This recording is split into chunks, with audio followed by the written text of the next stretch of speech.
This is a sad story and also a sad news to the Biafran families, both home and in diaspora.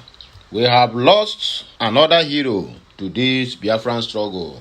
Miss Calista Ifedi and her husband Ifedi was abducted by Nigeria DSS in 2021, the same year they abducted Mazen Nnamdi Kanu, and then sent them to Wawa Barracks in Niger State. What was their offense of being an IPOB member?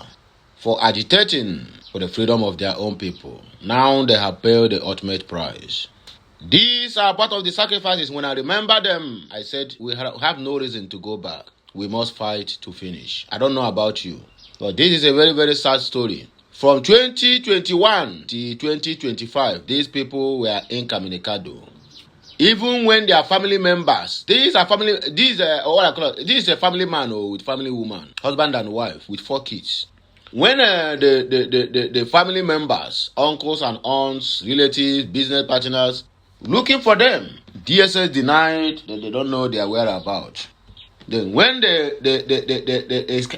contacted emails in that Wawa Barrack, one of the deadliest prisons they have in Nigeria, that was when they then made it public. Or rather, they contacted their family that they are being held in Wawa Barracks in Niger State. It's a very painful moment. I shed tears this morning when I saw the news. Please, at the comment section, write at Miss Ifedi, Calista, and husband, rest in perfect peace. We will fight this battle and we must get victory. If you look front, look back. If you remember the people that have fallen, our fallen heroes, it's supposed to give you courage to continue fighting. May their souls rest in perfect peace. Amen. State-sponsored murder. How Nigeria DSS killed Miss Calista Ifedi and husband. Over 24,000 Igbo youths disappeared. The Nigerian government and its Department of State Service, DSS, stand as a glaring symbols of unchecked tyranny, perpetrating illegal detentions, torture, and blatant human rights violations that have claimed countless innocent lives. The recent confirmation of Miss Calista Ifedi's death in DSS custody exemplifies this barbarism. A woman abducted from her home in Enugu on November 23 of 2021 alongside her husband, Sunday Ifedi, for the crime of allegedly selling food to the members of indigenous people of Biafra, held without due process at the infamous Wawa Barracks. She fell ill, was denied medical care, taunted and ultimately suffocated to death under conditions of extreme neglect and brutality. Her body has yet to be produced for an autopsy, and her husband released only in December 2025 after years of torment. Sorry for that misinformation, please. It's only the woman that died. Her husband is still alive. So please, Mr. Sunday Ifedi, you will live on. Please, forgive me if you come across this video. Okay, let's continue. This is not justice. And her husband released only in December of 2025 after years of torment, was never informed of her fate until activists like Omoyele Sowore broke the news. This is not justice. It is state-sponsored murder, a horrifying echo of the impunity that defines Nigeria's security apparatus under leaders like former DSS Director Yusuf Bichi and the Muhammadu Buhari's regime. The Nigerian government's illegal prosecution of IPOB in 2017 as a terrorist organization has served as a convenient pretext for these atrocities, enabling the forced disappearances and extrajudicial killings of thousands from the Igbo ethnic group. By labeling a peaceful self-determination movement, one rooted in legitimate grievances over marginalization and the Biafra was unresolved scares. As terrorists, the state has unleashed a wave of repression in the southeast. This designation has fueled extrajudicial actions, with security operatives abducting civilians on flimsy suspicions, detaining them in secret facilities like Wawa Barracks, and erasing them from existence. Reports from Amnesty International detailed how this clampdown has plunged the region into bloodshed, with thousands killed and hundreds forcibly disappeared in just 2 years, following pro-Biafra protests. Broader claims indicate that over 24,000 Igbo youths have been disappeared by Nigerian security operatives since 2015.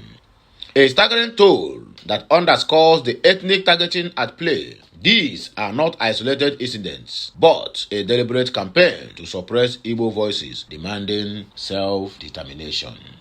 Mrs. Ifedi's case is a tragic microcosm of this genocide-like pattern. Arrested without warrant, denied legal access, and left to die in isolation. Her story mirrors the fate of countless others. Eyewitnesses account from similar detention reveal torture, starvation, and vanishings in places like Imo State's Tiger Base, where detainees, often labeled IPOB sympathizers, are held incommunicado. Ohaneze Ndara has documented 513 Igbo killings, 2,436 arrests, and 854 missing in a mere 160 days. List of disappeared individuals such as Ike Chukwu Henry, Joy Godwin Udo, and dozens more from Igbo and related communities highlight the scale. Abducted from homes, shops, or while traveling, then vanished into military or DSS black sites without trial or family contact. The government denial of abductions, even as bodies pile up, is a mockery of humanity. It is time for global community to act. The United States, with its commitment to human rights, must investigate the systematic disappearance of Igbo ethnic nationalities by the Nigerian state. Satellite surveillance, the independent probes, and diplomatic pressure are essential to uncover the truth behind facilities like Wawa Barracks and hold perpetrators accountable. Human Rights Watch, Amnesty International, and the United Nations should impose targeted sanctions on Nigeria, freezes assets of officials like Bichi and Malame, restricting visas and suspending aid until these abuses cease. The world cannot ignore this. Campaigns by groups like Amnesty Nigeria have screamed for justice, yet the DSS denies and deflects.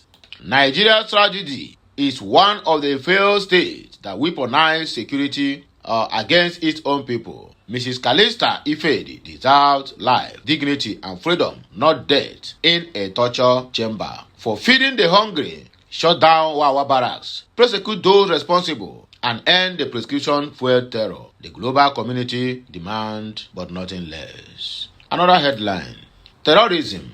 Bello Tunji issues fresh threat to Sokoto residents. I have a question here.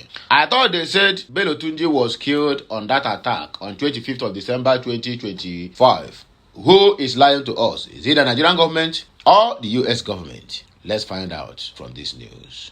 Fear has once again gripped Tidibale, a small agrarian community in Esa, local government area of Sokoto State, following a chilling warning issued by notorious bandit leader Bello Tunji, who had been relatively silent for months. The bandits' renewed threat has sent shockwaves through the region, forcing many residents to abandon their homes and farmlands in search of safety. Local source who spoke with Vanguard revealed that Bello Tunji, who has long been associated with banditry in the northwest, is attempting to reassert his dominance and influence. His warning of their consequences for Tidibale and neighboring settlements that have failed to align with him has caused widespread panic. Many have fled to Esa town, Gidan Hamsu, and nearby Shinkafi in Zamfara State, fearing a resurgence of violence in their region.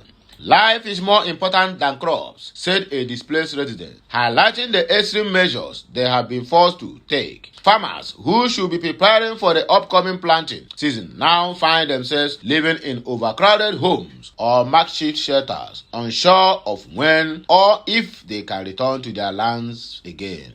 In stark contrast, several communities in Shinkafi local government area of Zamfara State, including Shinkafi town, Katuru, Jangeru, and Kanwa, have reportedly entered into a truce with Tuji. Villagers in these areas are pledged not to confront or report his activities, a move that locals described as a necessary survival strategy rather than consent. Atin Gayowa, a public commentator on banditry and kidnappings in Sokoto East, explained that the geography of fear in the region has shifted. According to Guyawa, Tuji's activities are now concentrated in Esa, Sabumbrini, Goronyo, Wuno, and Raba local government areas, where no truce have been established with the warlord. He noted that these threats often follow periods of silence, signaling bandit leaders' need for relevance and control over communities. In addition to his violent threats, sources claim that Bello Tunji's men have continued their pattern of kidnapping locals and transporting victims to forest camps around Shinkafi, where ransoms are negotiated before the victims are released. The repeated nature of this criminal behavior across state borders has become increasingly familiar, deepening the sense of insecurity for many in the region. The unfolding situation in Tidabale underscores the persistent and complex security challenges faced by the Northwest region. Who is telling us the truth? The US, Nigerian government, or who? Is Bello Tunji still alive? Or do we have a second Bello Tunji? This matter go long go. But anyway, my wonderful people, let me just leave it at this point. When I go hear me again when I come back, like, share, comment, and keep subscribing for more interesting videos. Kemesiano, my wonderful people.